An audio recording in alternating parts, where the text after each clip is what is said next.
see Lindelof videos preparing for U substitution. In this video, I just want to help you to do some decomposition of composite functions.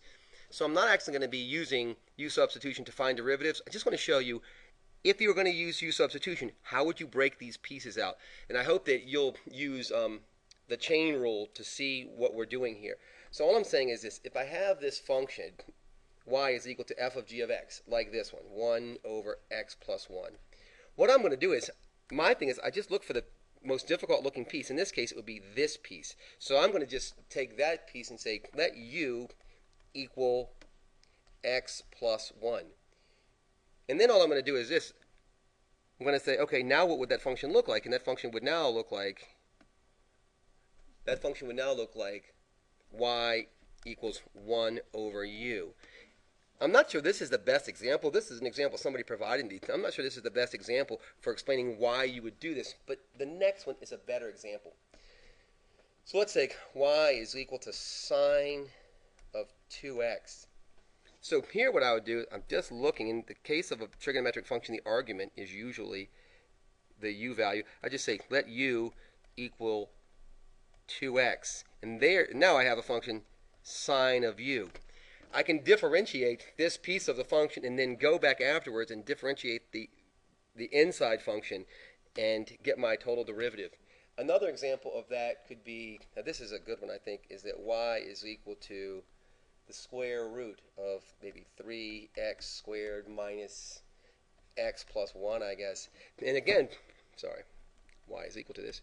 What I'm going to do again is say let u equal 3x squared minus x plus 1.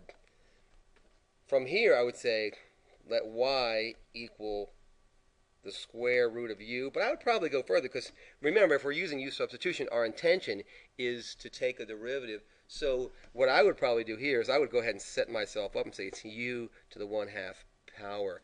And this is us just doing decomposition of a difficult function just to get an easier look at what we're doing.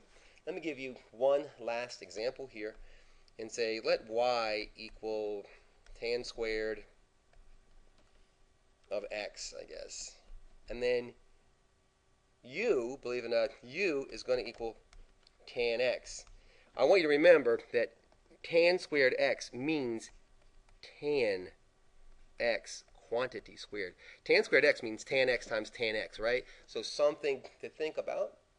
So then if we use this, then y is equal to u squared. And hopefully what you're seeing is that, let me just talk about it really, really quickly, because when we use this u substitution for the chain rule, what we're saying is we're looking at this as two functions, an outside function and an inside function. And so now hopefully you get a better picture of what the outside function is. So what you see in blue, I would take the derivative of that. And then I would take the derivative of what's inside, in this case tan x, and I would multiply it here. So that's where we're heading with this. I hope this is helpful. U substitution is actually really, really helpful and practical in a lot of cases. Not always.